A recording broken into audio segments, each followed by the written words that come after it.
قرآن مجید نے ارشاد فرمایا الا بذکراللہ تطمئن القلوب، فرمایا خبردار ہو جاؤ، اللہ کے ذکر میں ہی دلوں کا اطمینان ہے، اللہ کے ذکر میں دلوں کا چین ہے۔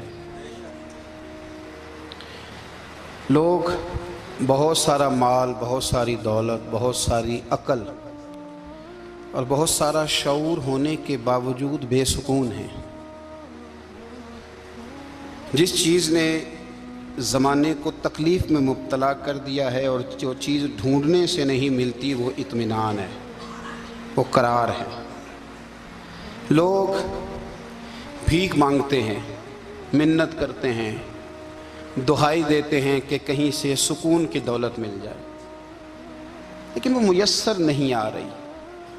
بڑے بڑے لوگ ہیں، اور میں عرض کر چکا ہوں کہ مالدار بھی ہیں اور عقل مند بھی ہیں، باشعور ہیں، پڑھے لکھے ہیں، پر قلبی سکون، راحت، اطمینان، چین انہیں میسر نہیں آ رہا۔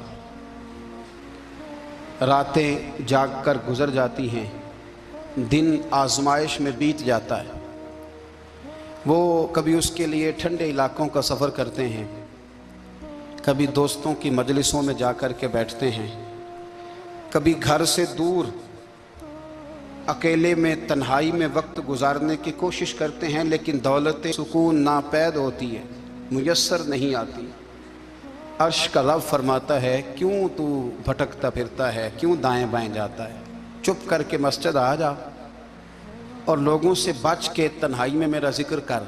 اللہ ملے گا کیا؟ فرمایا اعلیٰ بذکر اللہ تطمئن القلوب، میں تیرے بے چین دل کو چین عطا کر دوں گا۔ وہ تیرا تڑپتا اور پھڑکتا ہوا مزاج، اسے میں سکون کی دولت دوں گا۔ یہ تجھے کہیں اور نہیں ملے گا، یہ میری یاد میں ملے گا۔ یہ چین، قرار، سکون تجھے یہیں میسر آئے گا۔ اطمینان قلبی زندگی کا حسن ہے بھائی، دولت سکون اصل ہے۔ بڑے ٹھنڈے کمرے میں کچھ لوگوں کو نیند نہیں آتی، اور دادا صاحب رحمۃ اللہ علیہ آپ جائیں تو دونوں سڑکوں کے بیچ جو فٹ پاتھ ہے نا، اس پہ بھی کچھ لوگ سوئے ہوتے ہیں۔ ادھر سے بھی گاڑیاں گزرتی ہیں، ادھر سے بھی گاڑیاں گزرتی ہیں، لیکن بس نیند ہے نا، اللہ کا فضل ہے، اس نے دے دی ہے، آنے والوں کو آ گئی ہے۔ اطمینان قلبی، میرا معاشرہ بے سکون ہے، بے قرار ہے۔ مجھے کچھ لوگ کہتے ہیں جی میں آج کل بڑا بور ہو رہا ہوں، تو میں کہتا ہوں یار ہمیں تو ٹائم ہی نہیں ملا آج تک بور ہونے کا، نہیں وقت ہی نہیں اتنا میسر آیا۔ کون سا ٹائم نکالے جس میں بندہ بور ہو؟ وہ تو ہے کہ انسان کچھ فارغ ہو، کہیں اس کے پاس گنجائش ہو تو بور بھی ہو لے۔ کیسے بور ہو لیتے ہو؟ یہ کیا ہوتا ہے بور ہونا؟ زندگی میں اتنا وقت ہی کہاں ہے کہ انسان بور ہوتا پھرے اور یہ تصور بناتا پھرے کہ میں بڑی آزمائش میں ہوں تو میں بڑے بور ہو رہا ہوں، تو میں بڑی تکلیف میں ہوں۔ تو وقت بہت زیادہ ہے ہمارے پاس، لا یعنی کاموں میں ضائع بڑا ہوتا ہے، تو ہم بور ہوتے ہیں، پریشان ہوتے ہیں۔ اللہ فرماتے ہیں یہ جو میری یاد ہے نا، لیکن اس کا بھی ایک طریقہ ہے یاد کا، اس طریقے سے اگر میرے رسول کریم علیہ السلام نے فرمایا اللہ کا ذکر اس طرح کرنا کہ دیکھنے والا تمہیں دیوانہ سمجھے، لوگ سمجھیں کہ کوئی مجنون ہے، کوئی جنونی ہے، کوئی پاگل ہے۔ یہاں اللہ تعالیٰ معاف کرے، آپ ذکر کی مجلس چھیڑیں، آپ نعت شریف کی مجلس چھیڑیں تو بہت سارے لوگ پروفیسر بن جاتے ہیں، وہ ساری نہیں ہلاتے، ان کی زبانی حرکت میں نہیں آتی۔ حالانکہ رب کریم کا ذکر اس طرح کرو کہ دیکھنے والا تمہیں دیوانہ سمجھے، کہیں اور کھونے کی ضرورت ہی نہیں۔ میرے حبیب گویا ہمیں فرماتے ہیں تو رب کے ذکر میں اس طرح کھو جا کہ تجھے دنیا کا خیال ہی نہ رہے، تجھے پھر دنیا کی ہوش نہ رہے۔ لیکن اگر نماز میں بھی خیال غیر آئے، ذکر میں بھی توجہ کہیں اور ہو، زندگی میں وہ عجیب لمحہ تھا، وہ میرے ساتھ تھا اور میں تنہا تھا۔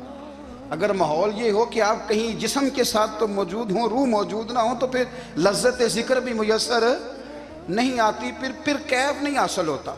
یاد رکھیں کہ اس طرح کھو کے رب کی یاد کہاں سے کیف آئے گا؟ الجھ ہی پڑا گئے ہیں۔ وہ مستی، وہ سرور، وہ کیف جو اللہ کے ذکر میں ہوتا تھا، جو کبھی مرشد کامل کے سامنے بیٹھ کر لوگ اللہ اللہ کرتے تھے تو لگتا یہ تھا کہ یہ یہاں ہیں ہی نہیں، یہ تو کہیں اور چلے گئے ہیں، یہاں موجود ہی نہیں۔ لیکن اب وہ موج نہیں، وہ شوق نہیں، وہ درد نہیں، وہ ذیل نہیں۔ اقبال تڑپ کے کہا کرتے تھے خیرت کی گتھیاں سلجھا چکا ہوں، یا رب مجھے صاحب جنوں کر دے۔ اللہ مہربانی فرما، وہ کیفیت دے، وہ سرور دے۔ زندگی میں اگر اطمینان چاہتے ہو تو کبھی کبھی سب کچھ بھول کے نا تو مست ہو جایا کرو رب کی یاد میں۔ کبھی کبھی چھوڑ دیں دنیا، چھوڑیں یار موبائل، کسی وقت کریں اس کو بند، چھوڑیں اس بات کا خیال کہ فلانے نے سلوٹ کیا ہے کہ نہیں کی، چھوڑیں۔ حضرت باجزید بستامی رحمت اللہ تعالیٰ علیہ فرماتے ہیں میں نے اعتکاف کبھی اپنی مسجد میں نہیں کیا، یہ کہ سارے ہی ہاتھ چومنے والے، سارے ہی پیار کرنے والے۔ فرماتے ہیں میں جب اعتکاف کرتا تھا تو میں بستام سے دور نکل جاتا تھا جہاں کوئی مجھے جاننے والا نہ ہو۔ اٹھ بلیا چل اوتھے وسیے جتھے وس دینی سارے یننے، نہ کوئی ساڈی ذات پچھانے تے نہ کوئی سانو مننے، چل ادھر چلیں۔ اٹھ بلیا چل اوتھے وسیے جتھے وس دینی سارے ہی اننے، نہ کوئی ساڈی ذات پچھانے تے نہ کوئی سانو۔ اتنا شوق ہے سلوٹ کرانے کا، اتنا شوق ہے تعارف کرانے کا، اتنا شوق ہے اپنا بتانے کا، تو یہ چیز غلبہ کر جاتی ہے، پھر نام رہ جاتا ہے، روح نہیں رہتی، پھر وجود رہ جاتا ہے، پھر باطن کی کیفیت نہیں رہتی۔ خدا را اپنے آپ کو بے چین نہ کرو، بے قرار نہ کرو، بے سکون نہ کرو، رب کی یاد میں آ جاؤ، درود و سلام میں آ جاؤ، نعت کے حسن میں آؤ، تلاوت کی دنیا میں آؤ، سجدوں کے نور میں آؤ۔ آؤ کبھی کھول کے دل مسجد کی صفائیاں کریں، آؤ نہ کبھی کوئی بوڑھا دادی نانی دادا ان کے پاس بیٹھ کے پیر دبا کے اللہ کو راضی کریں۔ یہ کیف والی جگہ ہیں، یہ سرور والی جگہ۔ اتنی بے چین ہماری زندگی ہے، بے قرار ہے، تڑپتے ہوئے لوگ، لڑتے ہوئے لوگ، ایسے لگتا ہے اب یہ ایک دوسرے کا گریبان تھام لیں گے، بے قرار، بے چین۔ کسی کو انتظار کا کہا جانا کہ 10-20 منٹ کسی کا انتظار کرو تو بعض لوگ مجھے ایسے لگتا ہے جیسے یہ ان کا کلیجہ پھٹ جائے گا، ڈاکٹر کے انتظار میں بیٹھے ہیں تو بڑے پریشان ہیں۔ کسی کو ملنے گئے ہیں کو آدھا گھنٹہ بیٹھنا پڑ گیا تو بڑی دقت میں ہیں۔ اپنے آپ کو سکون دیں۔ آپ یقین کریں بڑا مزہ آتا ہے کبھی کسی کا انتظار کرنا پڑے تو 2-4 تسبیح درود شریف پڑھی جاتی ہے، یعنی ذوق بن جاتا ہے کہ چلو اللہ نے موقع دیا ہے، کوئی سرکار کو یاد کر لیں، تنہائی مل گئی۔ ہمارا مزاج جس سختی کا شکار ہے وہ سختی آہستہ آہستہ ہمیں زیادہ آزمائش میں ڈال گئی۔ تو میرے بھائی زندگی میں اطمینان حسن ہے، اور وہ سب سے زیادہ اللہ کی یاد میں ملتا ہے، وہ سب سے زیادہ رب کریم کے ذکر میں۔ سب سے زیادہ جو چاہتا ہے نا دل ٹھنڈا رہے، زبان میٹھی رہے، وہ مدینے والے محبوب پہ درود و سلام پڑھا کرے، وہ حضور پہ درود و سلام پڑھا کرے، زبان میٹھی رہے گی۔ میرا ذاتی تجربہ ہے کہ جو آدمی اپنے اخلاق سنوارنا چاہے وہ حضور پہ درود شریف پڑھے، جو اپنے اخلاق سنوارنا چاہے، طبیعت کو ٹھنڈا رکھنا چاہے، وہ درود شریف پڑھے، اس کا دل سکون میں آئے گا۔ کچھ کام اور ہیں زندگی میں اطمینان کے لیے، ان کا ہونا بھی بڑا ضروری ہے۔ سب سے پہلے اگر آپ چاہتے ہیں نا زندگی میں سکون ہو تو حقیقتوں کا سامنا کرنا سیکھیں، آپ جو ہیں وہ رہنا سیکھیں، جو آپ نہیں ہیں وہ بننے کی کوشش نہ کریں۔ حقیقت کا سامنا کرو گے تو زندگی اطمینان میں آ جائے گی۔ ہم نے نا بہانے بنا لیے ہیں، ہیلے بنا لیے ہیں، جھوٹ کے سہارے اپنے آپ کو اونچا کر لیا۔ ایک آدمی سے کہا جاتا ہے تو رشوت نہ لے، تو کہتا ہے میں غریبوں سے نہیں لیتا۔ تو میرا سوال یہ ہے کہ امیروں کا حساب لینے کی اللہ نے تیری ڈیوٹی لگائی ہے، تیرے ذمہ لگایا ہے کہ تو امیروں کا حساب کر، تمہیں کیا ضرورت پڑی ہے؟ ہم نا بہانہ کرتے ہیں، رشوت لینے والے کا الگ بہانہ ہے اور سفارش والے کا الگ بہانہ ہے۔ حقیقت کا سامنا کریں، حقیقت کا۔ جو میرے ذمہ داریاں ہیں وہ میں نے پوری کرنی، جو آپ کی ذمہ داریاں ہیں وہ آپ جان نہ چھڑائیں، حقیقت پسند بنیں۔ میرے رسول کریم، پھر پڑھیے درود شریف صلی اللہ تعالی علیہ وسلم۔ حضور صلی اللہ علیہ وسلم نے فرمایا کہ میری بیٹی سیدہ فاطمہ الزہرا رضی اللہ تعالی عنہا صرف جنتی نہیں، جنتی عورتوں کی سردار ہے۔ لیکن حضور نے یہ بھی فرمایا کہ فاطمہ یہ خیال رکھنا اگر اللہ نے حساب پوچھا تو حساب تم نے خود دینا ہے۔ حقیقت کی طرف توجہ کرائی حضور نے، وہ صرف جنتی نہیں، جنتی عورتوں کی سردار ہیں، پر حقیقت کی جانب توجہ۔ میں حقیقت یہ ہے کہ اگر مالک نے حساب پوچھا تو اس کی تیاری بھی کرنی ہے۔ دیکھیں نا ہمیں کچھ یقین نہیں، اللہ معاف کرے کہ ہمارا حساب کیسا ہوگا، لیکن کتنے آزاد ہیں، یعنی بڑی دلیری سے بندے کہتے ہیں فجر نہیں پڑھتا جی، 3 پڑھتا ہوں جی، شاہ رہ جاتی ہے جی، کپڑے صاف، بڑی دلیری سے. اور سیدہ فاطمہ الزہرا نے ساری رات مصلی آباد رکھا ہے، حالانکہ انہیں یقین تھا کہ رب مجھے بغیر حساب کتاب جنت دے گا. حقیقت کا سامنا کریں، جو حقوق آپ کے ہیں وہ آپ نے ادا کرنے ہیں، جو ذمہ داریاں ہیں وہ ذمہ داریاں ہیں. دیکھیں نا، حضرت موسیٰ کلیم اللہ علیہ السلام کے پاس اسرائیل روح نکالنے آئے تو حضرت موسیٰ نے تھپڑ مارا، آنکھ نکال دی، واپس گئے. اللہ انہوں نے تو جلال فرمایا ہے، کہا موسیٰ علیہ السلام سے کہیے بیل کی پشت پر ہاتھ رکھیں، جتنے بال ان کے دست مبارک کے نیچے آئیں گے اتنے 1000 سال ان کی عمر بڑھا دی جائے گی. یعنی میرے کان میں کوئی بتا دے کہ جناب 60 سال بڑھ گئی، کیا آپ کے کان میں کوئی کہہ دے تو خوشی ہوتی ہے کہ نہیں؟ لیکن یہ حقیقت پسندی نہیں، اس لیے کہ 60 بھی گزر جائیں گے، 70 بھی، یہ حقیقت نہیں.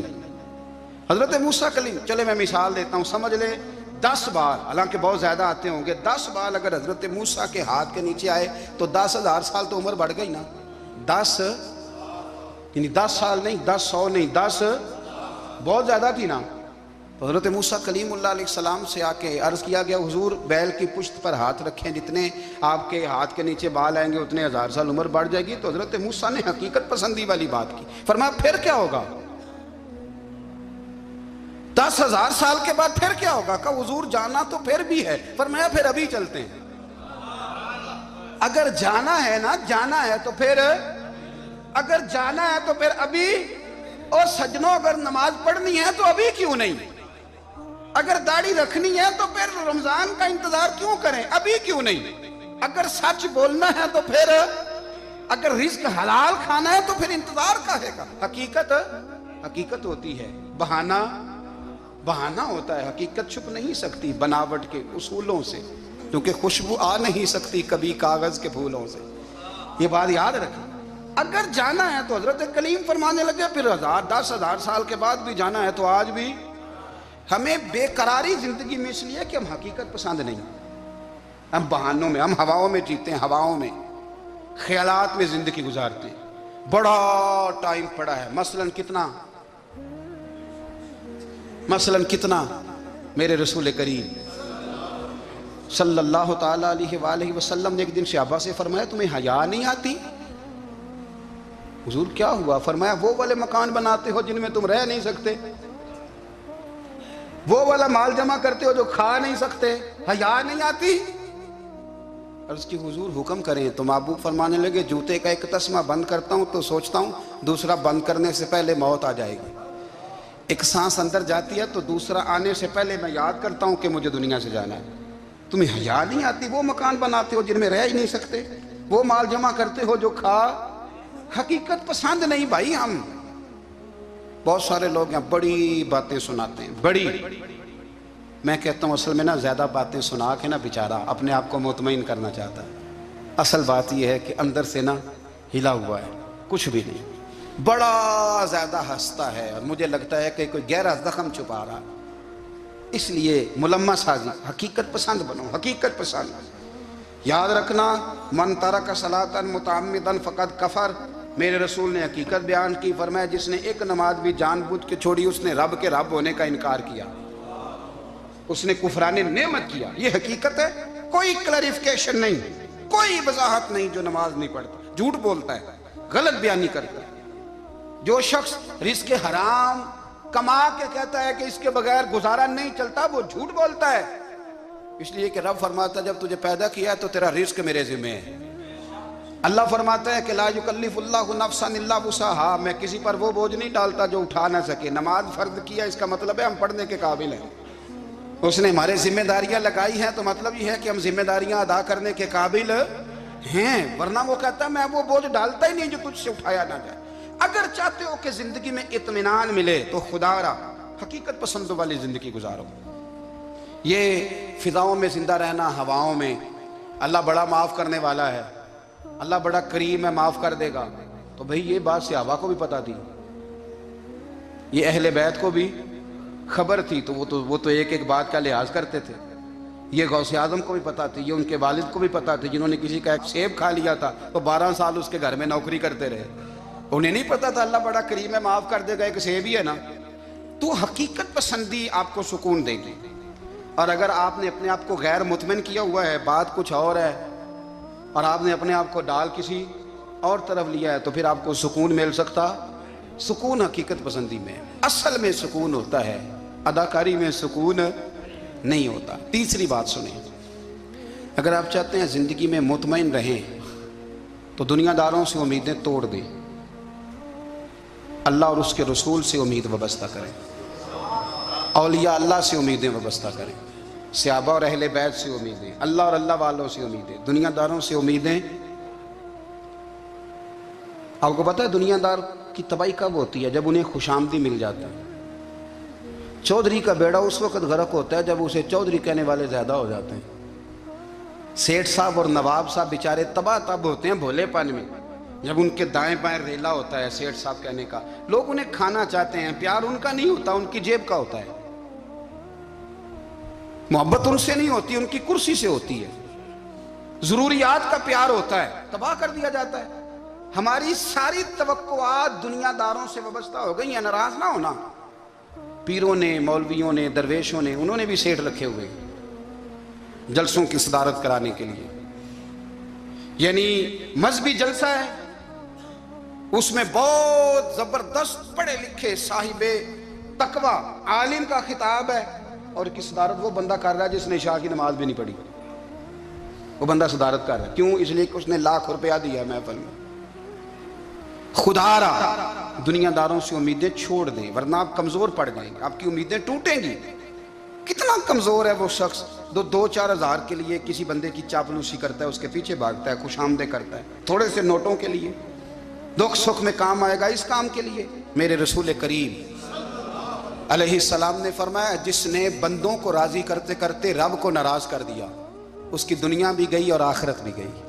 اور فرمایا جس نے بندوں کی پرواہ نہیں کی, اللہ کو راضی کیا, فرمایا اگر رب راضی ہو گیا تو لوگوں کے دلوں میں بھی محبت پیدا فرما دے گا. کیا ضرورت ہے خوشامد کرنا دنیا داروں کی, سیٹوں کی, نوابوں کی, چاپلو. اور میں آپ کو ایک بات بتاؤں, ہوتا پتہ کیا ہے, یہ جو حب جا اور حب با ہوتی ہے نا, اس سے پیٹ نہیں بھرتا. آپ کو اگر خوشامد کرنی ہے تو پھر آپ کو ساری زندگی کرنی ہے. پھر ان کو بھی پتہ ہوتا ہے کہ تعلق کس بنیاد پر ہے, اس میں کبھی بھی خلوص پیدا نہیں ہوتا. آپ بے چین رہتے ہیں, بے قرار رہتے ہیں, آپ کو تکلیف رہتی ہے ہمیشہ. کبھی بھی دنیا داروں سے امیدیں وابستہ نہ کریں. ایک بات سنیں بڑی شاندار, امام غزالی نے لکھی ہے. امام غزالی فرماتے ہیں کہ ہارون الرشید نا حج کر کے واپس آیا بغداد میں, تو کونے میں حضرت بہلول دانا بیٹھے تھے. رش بہت تھا, مجمع بڑا تھا. حضرت بہلول دانا بھی سڑک کے کنارے بیٹھے تھے, تو سپاہی کہنے لگے یہاں سے اٹھ جاؤ. فرمانے لگے ہارون الرشید کی زمین نہیں, زمین میرے رب کی ہے, میں کیوں اٹھوں؟ وہ قریب سے گزرا تو سلام لی, تو آپ نے اس کا پروٹوکول دیکھا تو فرمانے لگے ہارون الرشید تجھ سے تگڑے تگڑے موٹے موٹے پروٹوکول میں نے لوگوں کے دیکھے ہیں, اور یہ جو تیرے دائیں بائیں آج تیرے نعرے لگا رہے ہیں, یہ پہلے ان لوگوں کے نعرے لگایا کرتے تھے. اور تھوڑا وقت گزرنے دے, جو تیرے بعد آئے گا نا, یہ سارے پھر ان کے نعرے بھی لگائیں گے. تو جھوٹ کی دنیا میں زندہ ہے, ان سے تو نے امیدیں وابستہ کی ہیں, یہ کل اس کے نعرے لگائیں گے. اس کے دل پہ بڑا اثر ہوا, گھوڑے سے اتر آیا, آگے کہنے لگا حضور آپ نے مجھے بڑی اچھی نصیحت کی ہے, میرا دل بڑا ٹھنڈا ہوا ہے. میں نے سنا ہے آپ مقروض ہیں, کچھ لوگوں کا قرض, تو مجھے کوئی حکم ہی کر دیں. آپ ہنسنے لگے, فرمانے لگے یار تو بڑا ہی بیوقوف ہے, بڑا ہی بیوقوف ہے تو, میں تجھے نصیحت کر رہا ہوں, تو مجھے الجھا رہا ہے. حضور کوئی حکم کر دیں. کیا خوبصورت انداز ہے رب کریم کے بندوں کا. حضرت بہلول دانا فرمانے لگے تیرا رب کون ہے؟ کہا اللہ. تو فرمایا میرا کون ہے؟ کہا اللہ. فرمانے لگے یہ تو نہیں نہ ہو سکتا کہ اللہ ہارون رشید کو دیتا رہے اور بہلول دانا کو بھول ہی جائے. یہ تو نہیں نہ ہو سکتا کہ ہارون رشید کو دیتا رہے اور بہلول دانا کو بھول جائے. فرمایا اس کا دل, اس کا ارادہ ہوا, ارادہ قدرت ہوا کہ بہلول مقروض رہنا چاہیے, تو اگر رب مجھے رکھنا چاہتا ہے, دکھ قبول محمد بخشا, راضی رہن پیارے, اگر وہ چاہتا ہے میں مقروض رہوں تو میں بھی چاہتا ہوں کہ میں مقروض ہی رہوں. یہ تو نہیں نہ ہو سکتا کہ تجھے دے اور مجھے نہ دے. فرمایا میری تجھ سے کوئی امید نہیں, مجھے جب بھی دے گا میرا رب بھی دے گا, اور وہ دے گا تو پھر انشاءاللہ خزانے کھول کے دے گا. دنیا داروں سے امیدیں وابستہ کرنا، لوگوں کے پیچھے، یہ چھوڑ دیں. آپ بے چین رہیں گے، بے قرار رہیں گے. اللہ والوں سے ضرور امیدیں وابستہ کریں، اس لیے کہ ان کے پاس جو کچھ ہوتا ہے وہ دراصل رب کا ہی ہوتا ہے. لیکن سیٹھوں سے، نوابوں سے، سیاستدانوں سے باز آ جائیں. ہماری بڑی امیدیں وابستہ ہیں. میں اکثر کہتا ہوں جتنے پھیرے نوکری کے لیے دنیا دار کے دروازے پہ لگائے ہیں نا، اس سے کم دفعہ مسجد میں نفل پڑے ہوتے تو رب اتنی بڑی مہربانی فرما دیتا. تیسری بات یہ یاد رکھیں، اگر سکون لینا چاہتے ہیں نا، اگر سکون لینا چاہتے ہو نا تو لوگوں کو ڈسکس کرنا بند کر دو. کس کو اللہ نے کتنے پیسے دیے ہیں وہ جانے اور اللہ جانے، کس کو اللہ نے کتنی گاڑیاں دی ہیں وہ جانے، اور لوگوں کو ڈسکس کرنا. جی یعنی میں ایک جگہ بیٹھا تھا تو ایک صاحب گاڑی والا گزرا، گاڑی میں بیٹھ کے، اس کا پڑوسی تھا، کہتا منہ ہے کار والا. میں کہ وہ تے ہے تاں ہی بیٹھا ہے. تو ہوں میں سمجھانا سی نا انہوں، میں کہ توں تے میں حساب لائیے بھی ساڈے کول کوئی نہیں، وہ تے ہے. دیکھیں نا اللہ نے اسے دی ہے نا، تو اللہ نے چاہا نا وہ کار میں بیٹھے، تو جس نے پھٹے پہ بیٹھ کے یہ تبصرہ کیا کہ منہ ہے کار والا، میں کہ وہ تے ہے تاں کار ہے. اب مجھے اور تجھے اندازہ لگانا چاہیے کہ ہم کیا یہ بحث ہے. یعنی اللہ کو چاہیے تھا معاذ اللہ کے پہلے تم سے پوچھتا کہ اسے کار دینی ہے کہ نہیں. کیا مطلب فضول بحث ہے. وہ چیز ہمیں اتنا تنگ کرتی ہے، اتنی تکلیف دیتی ہے کہ آپ یقین کریں سارا دن اسی کو ڈسکس کرتے ہیں. سارا دن اس کے پاس گاڑی ہے، اس کے پاس کار ہے، فلانے کا پیسہ 1 نمبر ہے، فلانے کا 2 نمبر ہے، فلانے کا 6 نمبر ہے. اصل بات کے اندر حسد ہے، اس کو نکالو. ایک بات کہنے لگا ہوں، اسے یاد رکھنا. میرے اعلیٰ حضرت رحمۃ اللہ علیہ فرمایا کرتے، حسد کرنے والا بندوں پر اعتراض نہیں کرتا، اللہ پر اعتراض کرتا. وہ کہتا ہے اللہ اسے کیوں دیا ہے، اتنا کیوں دیا ہے، معاذ اللہ وہ اللہ کی تقسیم پر اعتراض کرتا. حسد کرتے ہو بے چین رہو گے. حسد آپ کے دل کو تڑپا کے رکھ دے گا. چھوڑے، اللہ بڑا کریم ہے، جس کو جہاں چاہتا ہے وہاں بٹھا دیتا ہے. آپ قطعاً اس بحث میں نہ پڑیں کہ اللہ نے کس کو کتنا دیا ہے، کب دیا ہے، کیوں دیا ہے. وہ بڑا بے نیاز ہے. حسد آپ کو تباہ کرے گا. دنیا میں پہلا گناہ جو ہوا تھا وہ حسد تھا. ابلیس نے حضرت آدم سے حسد کیا، کہنے لگا میں بہتر ہوں، سرداری اس کو مل رہی ہے، یہ تو اللہ کو پتہ ہے نا کس کو دینی ہے. اور دنیا میں پہلا قتل حسد کی وجہ سے ہوا. حابیل قابیل کے درمیان حسد کا معاملہ تھا. خاتون کا نکاح اس سے کیوں ہو رہا ہے، مجھ سے ہونا چاہیے. حسد تباہی کرتا. آپ یقین کریں، یعنی دکاندار کے سامنے دوسری دکان پڑتی ہے اور پریشان ہو جاتا ہے. وہ کہتا ہے میرا کیا بنے گا، لا حول ولا قوت الا باللہ العلی العظیم. یعنی تیرا کا خیال ہے کہ تیرے حصے کی روٹی وہ کھا جائے گا. اتنا چھوٹا دل.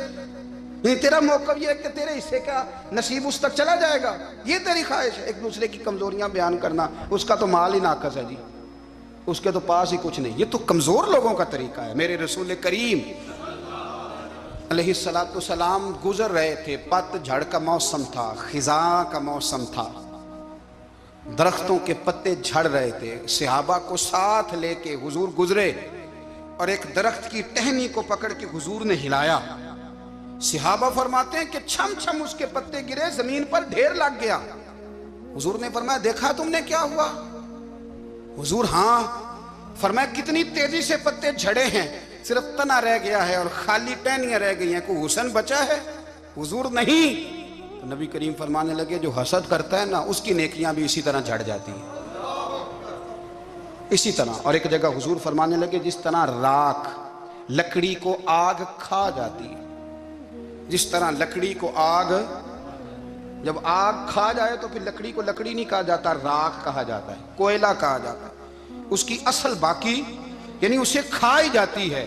تو حضور علیہ السلام فرمانے لگے جس طرح آگ لکڑی کو کھا جاتی ہے، فرمایا اسی طرح حسد نیکیوں کو کھا جاتا ہے، نیکیاں رہتی نہیں. حسد کرنے والے کے پاس نیکیاں یعنی ان کی اصل شکل موجود، کبھی بھی حسد نہیں کریں. اللہ کی تقسیم ہے، جس کو چاہے جب چاہے جتنا چاہے عطا کرے.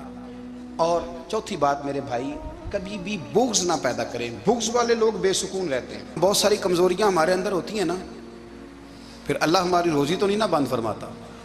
یہ تو نہیں کہتا کہ زمین سے نکل جاؤ. اگر یہی والا معاملہ ہو جو ہمارا ہے کہ شادی پہ اس نے میرے ساتھ برا سلوک کیا تھا، اب ساری زندگی بغض رکھنا ہے. اگر یہی معاملہ فرشتے اللہ کی بارگاہ میں کہیں کہ یا اللہ اس نے فلانے دن شراب پی تھی، اب اس کو زمین میں نہیں رہنے دینا، نظام زندگی چلے گا؟ تو اگر اللہ ہمیں معاف کرتا ہے تو ہم بندوں کو معاف کیوں نہیں کرتے؟ آپ یقین کریں اتنی لمبی عداوتیں، اتنا لمبا حسد، اتنا لمبا بغض، اتنا لمبا حدیث میں نے پڑھی، میں حیران رہ گیا۔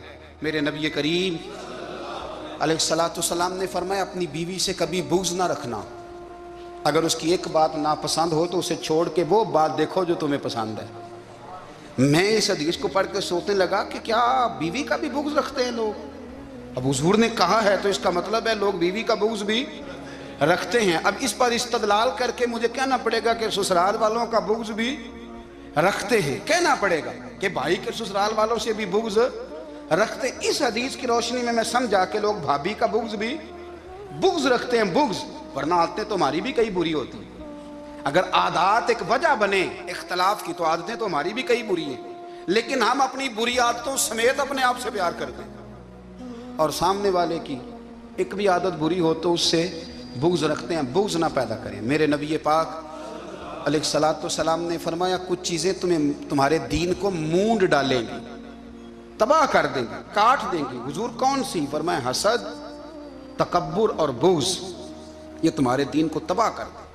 ہم بے چین اس لیے ہیں کہ ہم نے بہت سارے لوگوں کا بغض پالا ہوا ہے، اور ہر فیلڈ میں سیاستدان نے سیاستدان کا، ذاتیات پر اتر کے بات کرتے ہیں، معزز ترین لوگ، تاجر نے تاجر کا، اللہ ماشاءاللہ بعض جگہ پہ اہل علم بھی ایک دوسرے سے عداوت رکھتے ہیں۔ خدا را دل رب کریم کے آنے کا ٹھکانہ ہے، یہ صاف ہوگا تو اس میں رب رسول کے جلوے ہوں گے، اگر اس میں عداوت ہو، اس میں بغض ہو، اس میں کینہ ہو، نفاق ہو، سنیں میرے رسول کریم حضرت ابوبکر صدیق رضی اللہ تعالیٰ عنہ کہتے ہیں میں رو ہی پڑا۔